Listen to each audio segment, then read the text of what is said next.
Parliament ఎన్నికల నేపథ్యంలో సన్నాహక సమావేశానికి ముఖ్య అతిథిగా హాజరైనటువంటి మన మాజీ మంత్రివర్యులు హరీష్ రావు గారికి మరియు మన ప్రీతం నేత పినపాక మాజీ ఎమ్మెల్యే మరియు బీఆర్ఎస్ పార్టీ జిల్లా అధ్యక్షులైనటువంటి రేగా కాంతారావు గారికి మరియు వేదిక మీద ఉన్నటువంటి రాజ్యసభ సభ్యులు వద్దిరాజు రవిచంద్ర గారికి మరియు పార్లమెంట్ సభ్యురాలైనటువంటి అక్క కవితక్క గారికి మరియు ఇతర ప్రజాప్రతినిధులకు మరియు పార్టీ సీనియర్ లీడర్కి వేదిక మీద ఉన్న వాళ్ళందరికీ మరియు వేదిక ముందు ఉన్నటువంటి ముఖ్యమైన నాయకులు కార్యకర్తలు అందరికీ నమస్కారాలు. ఎన్నికలు అనంతరం అసెంబ్లీ ఎన్నికల్లో మనం ఓటమి చెందిన తర్వాత రివ్యూ మీటింగ్ పెట్టుకోవడం జరిగింది కాన్స్టిట్యున్సీ లెవెల్లో.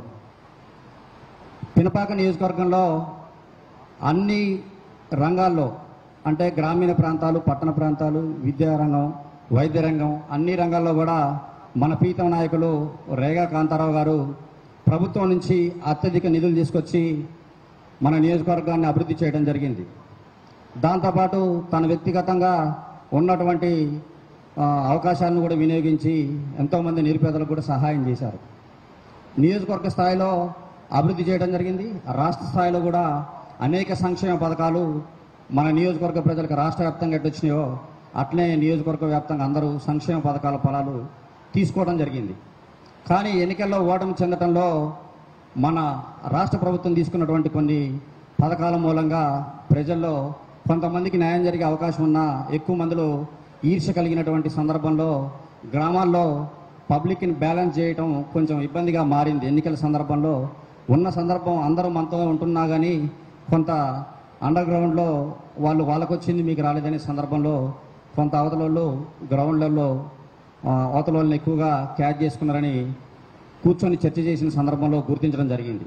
దాంతోపాటు రాష్ట్ర వ్యాప్తంగా రాష్ట్ర ప్రభుత్వం తీసుకున్న పథకాల్లో కొన్ని లోపాలు, నియోజకవర్గ స్థాయిలో, మండల స్థాయిలో, గ్రామ స్థాయిలో మన నాయకుల లోపాలు, మావి అందరివి కూడా లోపాలు కొన్ని 100% జరిగినాయని అందరూ అంగీకరించాల్సినటువంటి అంశం. కాబట్టి అయిపోయిన పెళ్లికి హిందుస్థాన్ బ్యాండ్ ఎందుకు అన్న సందర్భంలో ఎన్నిసార్లు అయినా ఇక మనల్ని మనమే చేసుకునే కంటే ఇక్కడ ఉన్నటువంటి రాజకీయ నాయకులందరూ మనందరం కూడా మన పార్టీ కోసం ప్రజాప్రతినిధులు అందరూ కూడా శక్తి వంచన లేకుండా కష్టపడలేదనేది ఉత్తి మాట. ఎవరి స్థాయిలో వాళ్ళు కార్యకర్త నుంచి మండల నాయకులు, నియోజకవర్గ స్థాయి నాయకుల వరకు చెమటోడ్చి కష్టపడ్డారు. కానీ ప్రజలు నాడి పట్టుకోవడంలో కొంత చిన్న ఇన్బ్యాలెన్స్ అయిందనేది అర్థమవుతా ఉంది మన ఓట్లను బట్టి. కాబట్టి మనం అందరం దోషులం కాదు, కష్టపడ్డాం, మన ఓట్లు మనం సాధించాం, మన క్యాడర్ మనకుంది. అవతల గెలిచినటువంటి పార్టీ కంటే మనకే ఇప్పుడు క్యాడర్ ఎక్కువగా ఉందని గర్వంగా చెప్తా ఉన్న బీఆర్ఎస్ పార్టీకి. కాబట్టి అయిపోయిన సంగతి పక్కన పెడితే మన ముందు 2 అంశాలు ఉన్నాయి. ఒకటి, పార్లమెంట్ ఎన్నికల్లో మహబాద్ ఎంపీ అభ్యర్థిగా అధిష్టానం ఎవరిని ప్రకటించినా వాళ్ళని గెలిపించుకోవడానికి శక్తి వంచన లేకుండా కృషి చేయాలా. మన పినపాక నియోజకవర్గంలో బూతుల వారీగా మళ్ళీ మెజార్టీ తెచ్చుకునేందుకు తెర వెనుక వ్యూహం బన్ని జాగ్రత్తగా జనాభాతో మలుచుకొని ఇప్పుడు జరుగుతున్నటువంటి వాళ్ళ తప్పిదాలను ఎత్తి చూపి దాన్ని గల్లాపెట్లో ఓటు రూపంలో వేయించుకోవాల్సినటువంటి బాధ్యత మన మీద ఉంది. దాంతోపాటు ఎమ్మెల్సీ ఎన్నికలు, పట్టభద్రుల ఎమ్మెల్సీ ఎన్నికల్లో అందరూ కూడా ఓట్లు మళ్ళీ ఫ్రెష్గా అప్లై చేసుకోవాల్సినటువంటి అవసరం ఉంది. గతంలో ఓటు హక్కు ఉన్నా కూడా మళ్ళీ ఇప్పుడు అప్లై చేసుకోవాలా. నేను కూడా మొన్ననే ఆన్లైన్ చేయడం జరిగింది, దాన్ని BLOకి పంపించారు. అట్లనే మన కుటుంబ సభ్యులు, మన మిత్రులు ఎవరు మన చుట్టుపక్కల ఉన్న ఓట్లన్నీ కూడా ఎవరెవరు ఉన్నాయో కూడా గతంలో ఓటు ఉన్నా కానీ మళ్ళీ కంపల్సరీ ఓటు అప్లై చేయించాల్సినటువంటి నిబంధన పెట్టారు. కాబట్టి మన నాయకులందరూ కూడా ఎమ్మెల్సీ ఓట్లు వేయించుకోవడం కోసం మన వాళ్ళందరినీ ఆన్లైన్ చేయించాలని కోరుకుంటా ఉన్నా. ఎందుకంటే ఎమ్మెల్సీ ఎన్నికల రోజున ఆడ కూర్చొని పల్లారాజేశ్వర రెడ్డి గారు లాస్ట్ టైం ఎలక్షన్ అప్పుడు తెల్లారుజామున 5 గంటలకే మీటింగ్ పెట్టడం జరిగింది, టెలికాన్ఫరెన్స్. అక్కడ కూర్చుంటే మన నాయకులు కూర్చుంటా ఉన్నారు, మన నాయకులు డిగ్రీ చేసి ఉన్నారు కొంతమంది, మన క్యాడర్ కూడా వాళ్ళ ఓటు హక్కు లేదు. బయట ఉన్న పోయి మనం రిక్వెస్ట్ చేయాల్సి వస్తూ ఉంది. కాబట్టి అట్లాంటి తప్పిదాలు జరగకుండా ఈ నెల 6వ తేదీ వరకు ఆన్లైన్ చేసుకునే అవకాశం ఉంది. మన వాళ్ళు ఎవరన్నా గ్రామీణ ప్రాంతాల్లో ఉండి అప్లై చేసుకోవడానికి ఏమన్నా ఇబ్బంది ఉన్నా మన మండల కేంద్రంలో పినపాక క్రాస్ రోడ్ వస్తే ఆన్లైన్ సెంటర్ దగ్గర కూడా మనం చేపించి ఏర్పాటు చేద్దామని కోరుకుంటా ఉన్నా. సరే, గతం అంతా వదిలేయండి. మనందరం కూడా కలిసిమెలిసి కసితోటి కష్టపడి రానున్న పార్లమెంట్ ఎన్నికల్లో మన అభ్యర్థిని గెలిపించేందుకు కృషి చేయాలని కోరుకుంటూ నాకు ఈ అవకాశం కల్పించినందుకు మీ అందరికీ ధన్యవాదాలు. సతీష్ రెడ్డి గారికి ధన్యవాదాలు. అదేవిధంగా అశ్వాపురం మండల అధ్యక్షులు కోడి అమరేందర్ గారిని ఒక 2 నిమిషాలు ప్రసంగించవలసింది కోరుతాం. ఈనాటి మన పార్లమెంటు అతి త్వరలో మన సమావేశానికి అంటే మనం గతంలో కొంత మన భద్రాద్రి కొత్తగూడెం జిల్లాలో అదేవిధంగా మన పినపాక నియోజకవర్గంలో మన బీఆర్ఎస్ పార్టీ మనం వెనకంజపడడం జరిగింది.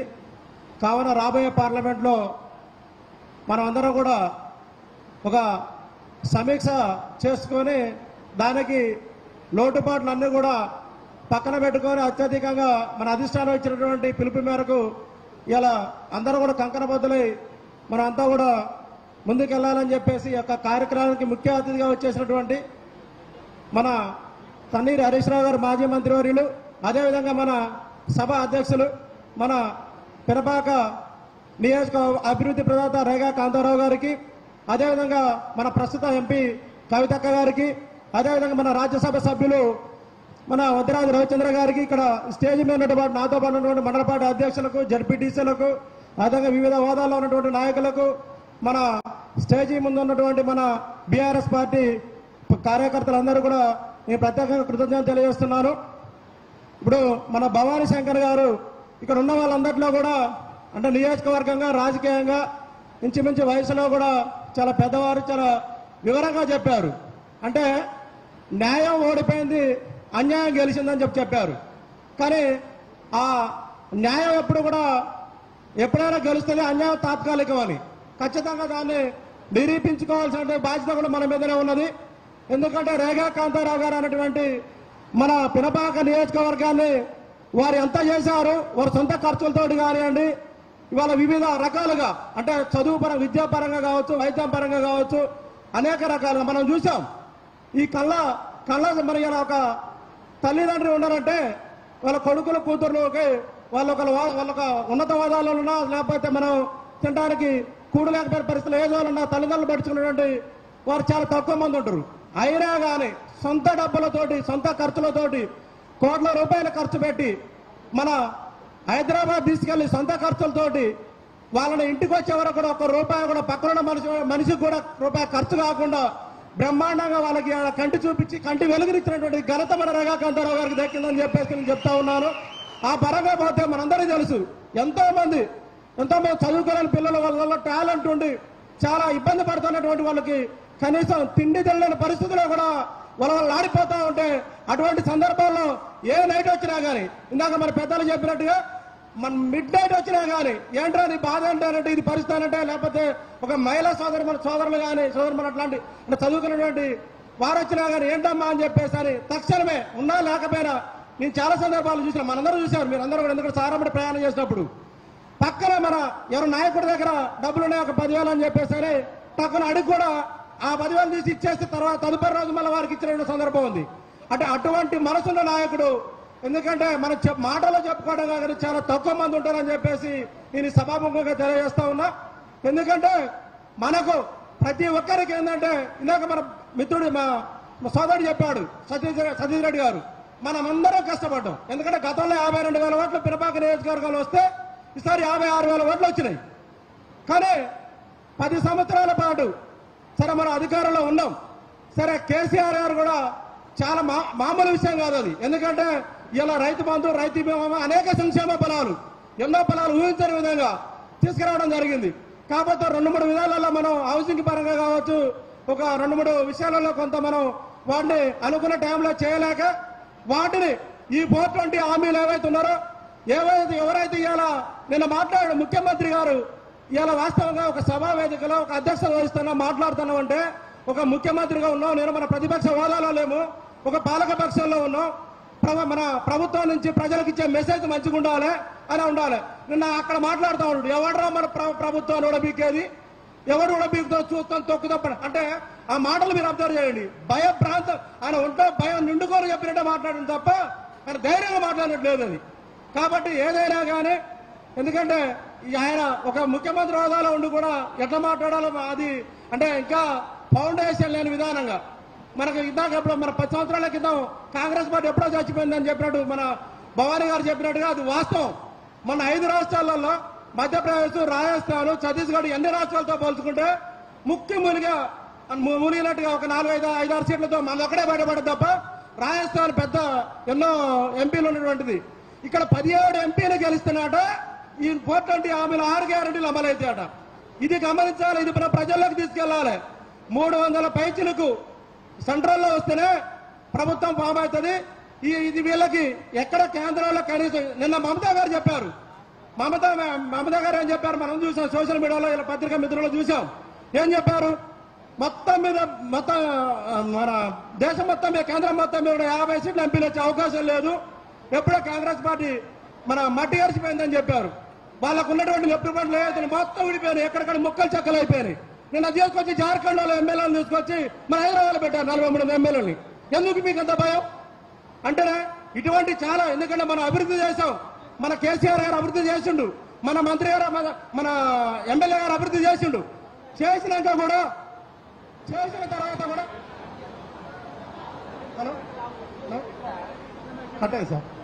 హలో చేసిన తర్వాత కూడా మనం ఎందుకు అవడంపాలని అంటే మనం చేసినటువంటి అభివృద్ధి ఏదైతుందో అది ప్రజల్లోకి తీసుకెళ్లే విషయంలో మనం వైఫల్యం చెందాం. కాబట్టి అటువంటి పరిస్థితి మనకేంది. కాబట్టి ఈసారి మన అధిష్టానం మేరకు ఎవరికి పార్లమెంట్ అభ్యర్థి సూచించినా కానీ మనం అందరూ గ్రామ స్థాయి నుంచి, బూత్ స్థాయి నుంచి, వాటన్నిటి నుంచి కూడా మనం, అదేవిధంగా మన పినపాక నియోజకవర్గం నుంచి కూడా ఇప్పుడు వచ్చినటువంటి మెజార్టీ ఏదైతుందో ఎమ్మెల్యేకి దాన్ని తిప్పికొట్టే విధంగా అందరూ కూడా పనిచేయాలని చెప్పేసి ఈ అవకాశం ఇచ్చినటువంటి మన అధ్యక్షుల వారికి, పినపాక నియోజకవర్గ అభివృద్ధి ప్రదాత రేఖా కాంతారావు గారికి ప్రత్యేక ధన్యవాదాలు చెప్తూ సెలవు తీసుకుంటున్నాను. ఈ లైట్లు బంద్ చేయండి, స్టేజ్కి ఎదురు లైట్లు బంద్ చేయండి. అదేవిధంగా బూర్గంపాడు మండలం నుండి పిఎస్ఏ చైర్మన్ శ్రీనివాస్ గారిని ప్రసంగించవలసింది కోరుతాను. ఈరోజు మన పినపాక నియోజకవర్గంలో రేపు జరగబోయే పార్లమెంటు, అదేవిధంగా గ్రాడ్యుయేట్ ఎమ్మెల్సీ ఎలక్షన్కి సంబంధించి ఇవాళ పినపాక నియోజకవర్గంలో విస్తృత స్థాయి సమావేశం మన పినపాక మాజీ శాసనసభ్యులు, ప్రభుత్వ విప్, భద్రాద్రి కొత్తగూడెం జిల్లా అధ్యక్షులు కాంతారావు గారి అధ్యక్షతన ఈరోజు ఈ కార్యక్రమం ఏర్పాటు చేయడం జరిగింది. ఈ కార్యక్రమానికి ముఖ్య అతిథిగా మన young and dynamic leader, troubleshooter, వాటమి అంటూ తెలవని వీరయోధుడు మన హరీష్ రావు గారికి ముఖ్యంగా మన అందరం కూడా మన పినపాక నియోజకవర్గం నుంచి ధన్యవాదాలు తెలియజేయాలి. అదేవిధంగా పార్లమెంట్ సభ్యురాలు మా కవితక్క గారికి, అదేవిధంగా రాజ్యసభ సభ్యులు మన రవీణ గారికి, ఇక్కడ వేదిక మీద ఉన్నటువంటి మా నియోజకవర్గ స్థాయి కార్యకర్తలకి, అదేవిధంగా అధికారులు, మన ఇక్కడ ఉన్నటువంటి ప్రజలందరికీ కూడా, కార్యకర్తలందరికీ కూడా నా హృదయపూర్వక ధన్యవాదాలు తెలియజేస్తున్నాను. చిన్న మిస్టేక్ వల్ల మనం ఇవాళ అధికారాన్ని కోల్పోయాము.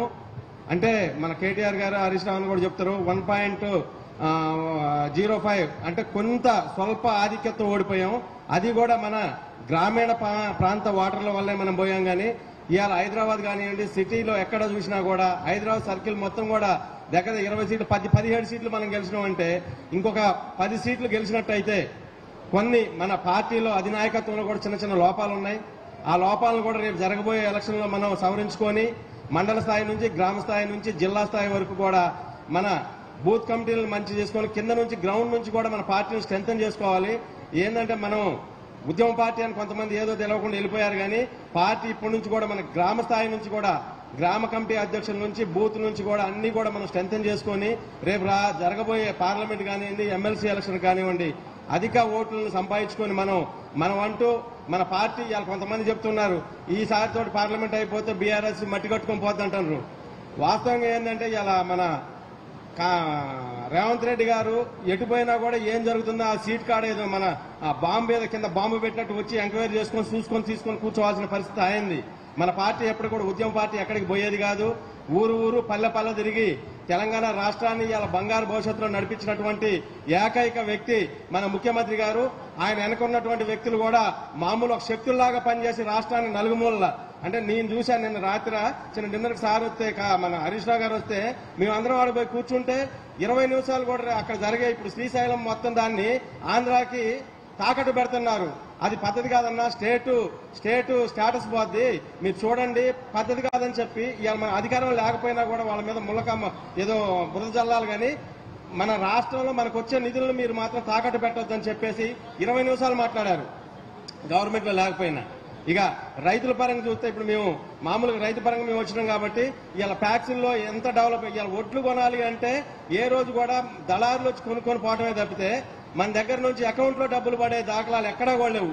ఈ రోజు ఈ 9-10 సంవత్సరాల చరిత్రలో 10 సంవత్సరాల చరిత్రలో రైతులకి కొన్ని ఫ్యాక్ట్స్ మా నియోజకవర్గం చూస్తే ఇయర్లీ దగ్గర 100 కోట్ల టర్న్ ఓవర్ జరిగేది మొత్తం కూడా మా దగ్గర ఉన్న ఈ పినపాక నియోజకవర్గంలో. అంటే రైతుల అకౌంట్ లో ఇవాళ కాటా పెట్టుకుని ఒడ్లు ప్రొక్యూర్మెంట్ సెంటర్కి వచ్చి వాళ్ళ కాటా పెట్టుకుని వేబిల్ కొడితే 3వ రోజు అకౌంట్ లో డబ్బులు పడేవి. అలాంటి చరిత్ర ఇవాళ జరగబోయే కాంగ్రెస్ ప్రభుత్వం చేయగలుగుతుందా అని చెప్పేసి కూడా మనం అందరం కూడా గుండె మీద చేసుకుని ఆలోచన చేద్దాం. ఇక అక్కడ దాకా వద్దు, 4000 పెన్షన్ ఇస్తున్నాడు, 500 గ్యాస్ బండి ఇస్తున్నాడు. 4000 పెన్షన్ కాదు కదా, 2000 పెన్షన్ జనవరి నెలలో మన వికలాంగులు ఇక్కడ వచ్చిన వాళ్ళు ఉన్నారు. మీరు ఎవరైనా పెన్షన్ తీసుకునే వాళ్ళు చేయలేకపోతే మీకు జనవరిలో పెన్షన్ పడ్డదా? అర్థం చేసుకోండి దయచేసి. ఏంటంటే మాయ మాటలు చెప్పి ఏంటంటే ఇక్కడ అది చేస్తా అక్కడ అది చేస్తా అని చెప్పేసి మన దావుస్ పోతే ఏం చెప్పిండు, నువ్వు వస్తావా అంటే నేను రాని బిడ్డ అని చెప్పినట్టు చెప్పిండు. అంటే ఆయనకి ఇంగ్లీష్ మాట్లాడే విధానం కూడా తెలవక ఏం జరుగుతుందో తెలవని పరిస్థితిలో ఏదేదో మాట్లాడితే నవ్వులాట అయింది. అంటే అలాంటి వాళ్ళు మన రాష్ట్రాన్ని పరిపాలిస్తే మనం యాడికి పోతామో దయచేసి రేపు రాబోయే ఎలక్షన్లో మన పార్లమెంట్ ఎలక్షన్ కానివ్వండి, ఎమ్మెల్సీ ఎలక్షన్లు కానివ్వండి, బూత్ స్థాయి నుంచి అందరం కష్టపడదాం. కార్యకర్త మొన్న జరిగిందంతా కార్యకర్త మన పార్టీలో ఉన్న కార్యకర్తల కుటుంబాల ఓట్లే తప్పితే కింద స్థాయిలో ఉన్న గ్రామీణ ప్రాంతాల్లో ఉన్నటువంటి జనాలందరూ కూడా వేద్దాం అనుకుంటారు. కానీ ఏదో అంటారు బుట్టలో మాంత్రికుడు వల్లో పడ్డట్టు పడిపోయారు జనాలు, ఒక మత్తులోకి వెళ్ళిపోయారు తప్పితే మన కార్యకర్తల ఓట్లు తప్పితే మనకు జనాలు లబ్ధి పొందినటువంటి వారు ఒక్కళ్ళు కూడా ఓటేయలేదు. కాబట్టి మనం రాబోయే రోజులు అందరం కష్టపడి ఏకదాటిగా మన పార్టీ నాయకులందరినీ కూడా గెలిపించుకొని ముందడుగులో ఉండాలని చెప్పేసి కోరుకుంటున్నాను. ఈ అవకాశం ఇచ్చినటువంటి మన ఎమ్మెల్యే గారికి హృదయపూర్వక ధన్యవాదాలు తెలియజేసుకుంటూ సెలవు తీసుకున్నాను. Thank you. అట్లాగే మన స్థానిక ఎంపీ గారైనటువంటి మాలోతు కవిత గారిని ఈ కార్యక్రమాన్ని ఉద్దేశించి ప్రసంగించవలసిందిగా కోరుతా ఉన్నా. జై తెలంగాణ. అందరికంటే నాదే బాగా వినపడుతుందే, నాలేదా? కేసీఆర్ గారి నాయకత్వం, కేసీఆర్ గారి నాయకత్వం, హరీష్ అన్న గారి నాయకత్వం. సభాధ్యక్షులు మణుగూరు మండల పార్టీ అధ్యక్షుల వారికి ఇవాళ గడియారంకైనా అలసట ఉంటుందేమో కానీ మన హరీష్ అన్నకి దానికి బ్యాటరీలు అయిపోతాయి ఒక్కొక్క సందర్భాల్లో, కానీ హరీష్ అన్నకి బ్యాటరీ అయిపోదు. 24 గంటలు ఎనీ టైం ఎక్కడ పిలిచినా ఏ చెప్పినా ఏ బాధ్యత అప్ప చెప్పినా ఈ మారుమూల భద్రాచలం కావచ్చు, వాజేడు ఆ చివరన ఛత్తీస్గఢ్ బార్డర్ కావచ్చు, ఏ సమావేశానికైనా పార్టీ కోసం వచ్చే మన పెద్దలు హరీష్ అన్న అందులో భాగంగానే ఇవాళ పార్లమెంట్ ఎలక్షన్లు మన కార్యక్రమాలను ఉత్సాహపరచడానికి మీతో మాట్లాడడానికి ఇంత దూరం వచ్చిన మన హరీష్ అన్న గారికి మీ అందరి తరఫున కూడా శిరస్సు వంచి నమస్కారం తెలియపరుస్తా ఉన్నా.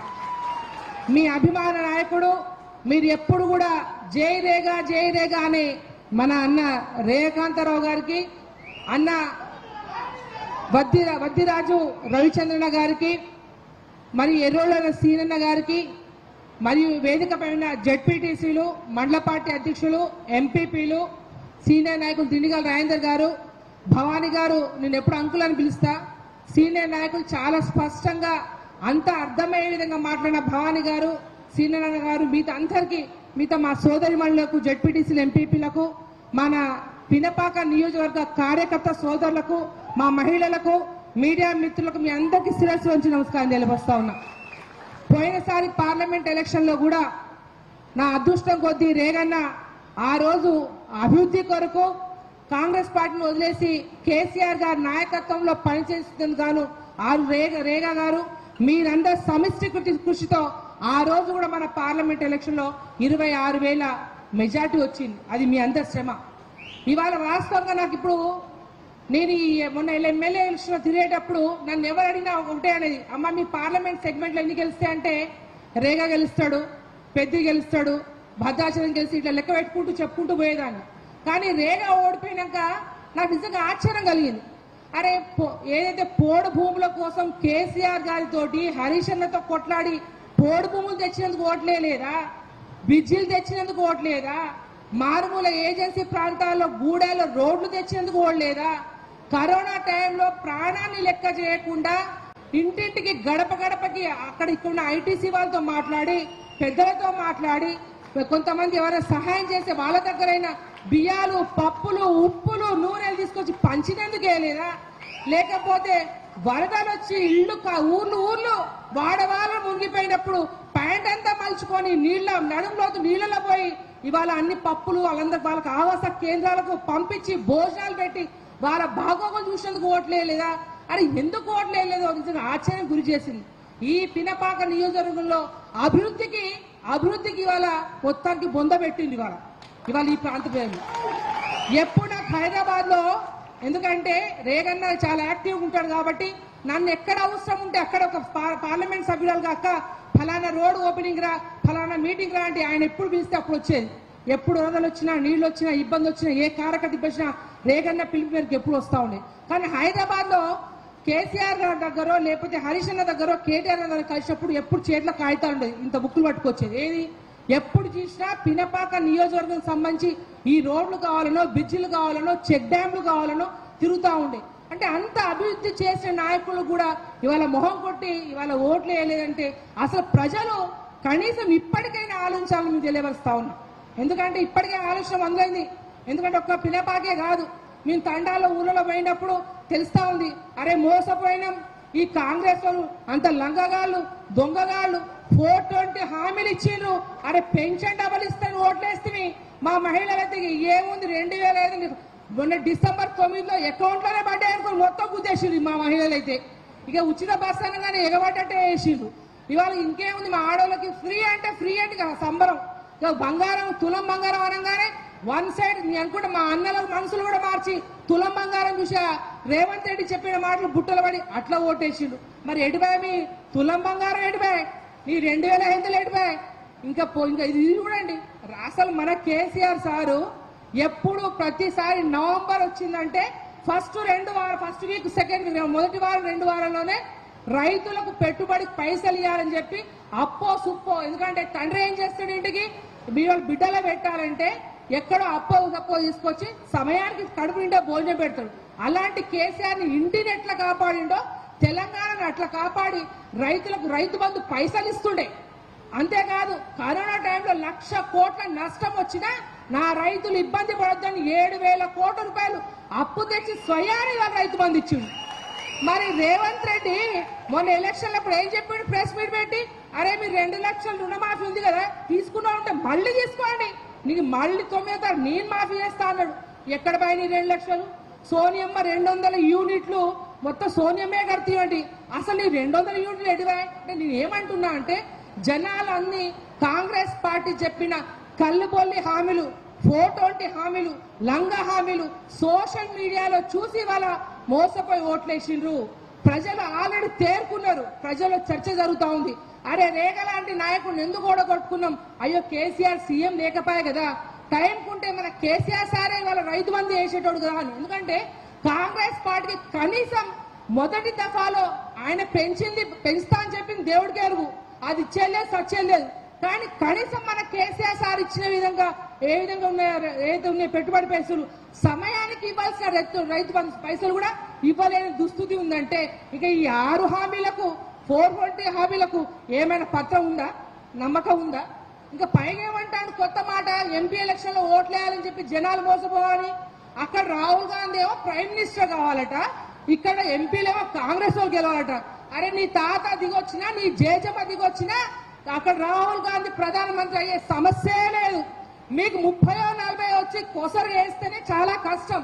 అలాంటి ప్రధానమంత్రికి ఎక్కడ ఇప్పుడు కాదు ఇన్ ఫ్యూచర్ లో కూడా రాహుల్ గాంధీ ప్రధానమంత్రి కాడు.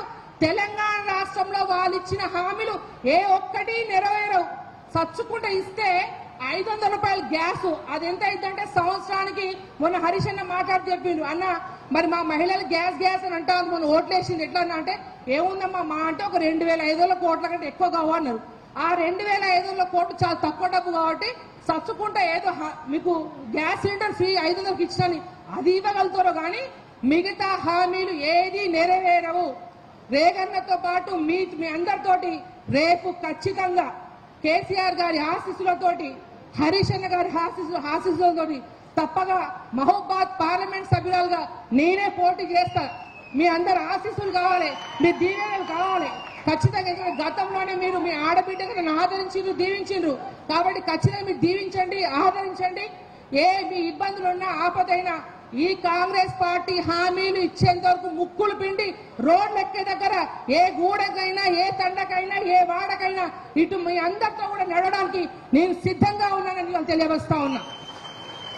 అంతేకాకుండా ఇవాళ మీకు చివరి ఒకటే మాట చెప్తున్నా, మన మహబూబాద్ పార్లమెంట్ సెగ్మెంట్ లో గతంలో ఆసుపత్రులు మంచిగా ఉండకపోతుండే, తెలంగాణ రాష్ట్రం రాకముందు ఎక్కడ దవాఖానాలు మంచిగా ఉండకపోతుండే, డెలివరీ సరిగా ఉండకపోతుండే. కానీ మేము ఎంపీ అయినాక, తెలంగాణ రాష్ట్రం వచ్చినాక, హరీష్ అన్న ఇవాళ ఆరోగ్య శాఖ మంత్రి అయినాక మన ఏజెన్సీ ప్రాంతంలో భద్రాద్రి కొత్తగూడెంలో ఒక మెడికల్ కాలేజ్ ఇచ్చిండు సార్ కేసీఆర్ గారు.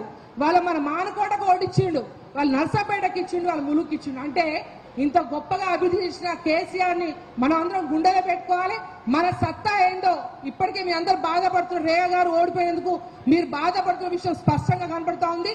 దాని రెట్టింపు ఉత్సాహంతో మీరందరూ రేపు పార్లమెంట్ ఎలక్షన్స్ లో, ఎమ్మెల్సీ ఎలక్షన్ లో కావచ్చు, ఇక్కడ వాళ్ళందరికీ చెంపపెట్టుగా భారీ మెజార్టీ తెచ్చే విధంగా ప్రతి ఒక్క కార్యకర్తలు కూడా పని చేయాలని చెప్పి మనస్ఫూర్తిగా శిరస్సు వంచి మీ అందరికి ధన్యవాదాలు తెలియపరుస్తున్నాను. జై కేసీఆర్.